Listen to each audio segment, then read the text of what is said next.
Petite blagounette, nous sommes dans un avion de ligne, beaucoup de passagers.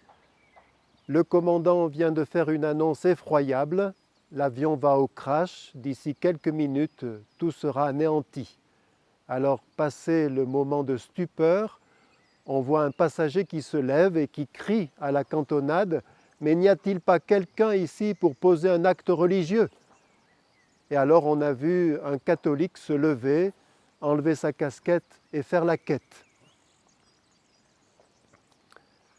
Un petit malicieux dit qu'au fond, la messe, c'est une quête au cours de laquelle on fait une prière. Vous voyez, on en rit parce que peut-être qu'on n'est pas très à l'aise avec l'argent, contrairement à certaines nations, certaines cultures qui ont moins de complexes. Autre petite blagounette, 3 curés faisant une session font une petite promenade avant de reprendre les réflexions de l'après-midi et ils se disent tout en marchant « Tiens, on pourrait se dire comment on partage la quête entre nos affaires et celles de Dieu. » Ah, dit le premier, moi c'est assez simple, j'ai tracé sur le sol de la sacristie une ligne blanche. Je me mets sur cette ligne blanche avec le panier de la quête, je jette en l'air. Tout ce qui tombe à droite, c'est pour moi. Tout ce qui tombe à gauche, c'est pour le bon Dieu. Eh bien, moi, j'ai eu la même idée à peu près, mais j'ai tracé un cercle dans la sacristie. Je me mets au milieu, je jette le panier, et tout ce qui tombe en dehors, c'est pour Dieu. Tout ce qui tombe à l'intérieur, c'est pour moi. Et toi, comment fais-tu? Ah bien, moi, j'arrive à la sacristie avec le panier de quête, et je dis, Seigneur, surtout servez-vous bien, prenez tout ce dont vous avez besoin, je jette tout en l'air et tout ce qui retombe, c'est pour moi. À quoi sont attribuées les quêtes? Dans les messes, on vous le dit, il y a ce qu'on appelle les quêtes impérées. Par exemple, début janvier pour l'Épiphanie, la quête est pour les missions d'Afrique. À la fin du mois de janvier, elle est souvent pour les lépreux, pour l'ordre de Malte ou l'association Raoul Follereau qui s'en occupe. Il y a aussi pour le secours catholique. Il y a également pour les missions générales, les œuvres pontificales missionnaires. Sinon, quand on ne vous l'annonce pas, la quête est répartie entre le père évêque qui peut ainsi payer tous les agents pastoraux de son diocèse, leur offrir un salaire à peu près digne, et puis la paroisse elle-même qui a besoin d'argent pour payer les nombreuses factures de gaz, d'eau, d'électricité, de télécommunications, et puis aussi de matériel pédagogique, etc., de réfection des bâtiments. Nous n'avons d'argent que celui que vous voulez bien nous donner.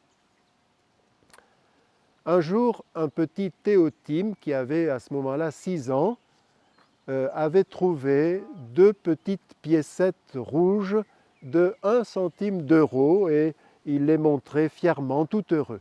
Son papa lui dit « Dis donc Théotime, elles sont à toi ?»« Ah ben je les ai trouvées. »« Ah, lui dit son papa, il faudra donc les mettre à la quête dimanche. » Cette réflexion m'a fait plaisir parce que maman nous avait appris aussi, quand on trouvait de l'argent, elle nous disait « Tu le mettras dans le plat des âmes ». C'était le panier de quête du dimanche. Alors le petit Théotime, réaction, pas les 2. Cette réaction de Théotime m'a rappelé ce qui est dit de l'obole de la veuve de l'Évangile. Jésus et ses disciples regardaient les gens dans le temple de Jérusalem et ils voyaient les riches mettre ostensiblement une belle offrande dans le tronc du temple et Jésus a remarqué une femme dont il a dit à ses apôtres qu'elle était veuve et qu'elle venait de mettre 2 piécettes, c'est-à-dire tout ce qu'elle avait pour vivre. Heureux les enfants à qui les parents apprennent à partager, à offrir le meilleur d'eux-mêmes. Ce qui est à retenir, c'est que la quête est un acte liturgique. La quête nous fait participer à ce qui se passe à l'autel. Et le lundi matin, quand vous retournez sur votre lieu de travail, eh bien, vous ne jouez pas sur un autre terrain. le Seigneur ne s'intéresse pas à nous que lorsque nous le prions. Tout le concerne dans notre vie.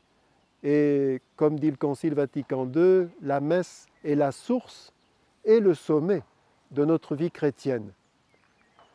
Preuve en sont 2 ou 3 petits gestes pendant la messe. Par exemple, le prêtre, à la fin de l'offertoire, fait le geste du lavabo. Les servants lui apportent de l'eau et puis un linge.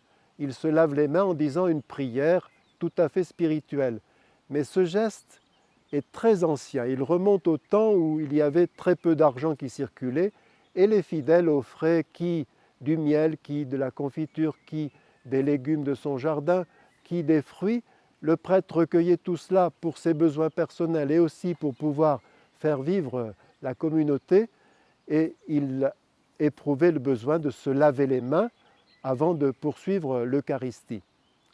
Juste avant, il a mis une petite goutte d'eau dans le calice qui contient le vin qui va devenir le précieux sang de Jésus. Ça, c'est très émouvant. Je dis aux enfants, maintenant que j'ai mis la goutte d'eau, est-ce que vous pensez que je puisse la retirer? Non. Et oui, elle est devenue inséparable du vin.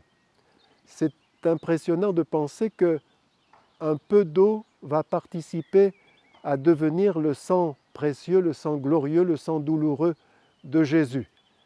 Et oui, voilà comment Dieu nous sauve. Il ne fait pas de nous que des bénéficiaires, mais il nous traite en personnes capables de mettre quelque chose sur l'autel à lui donner en retour.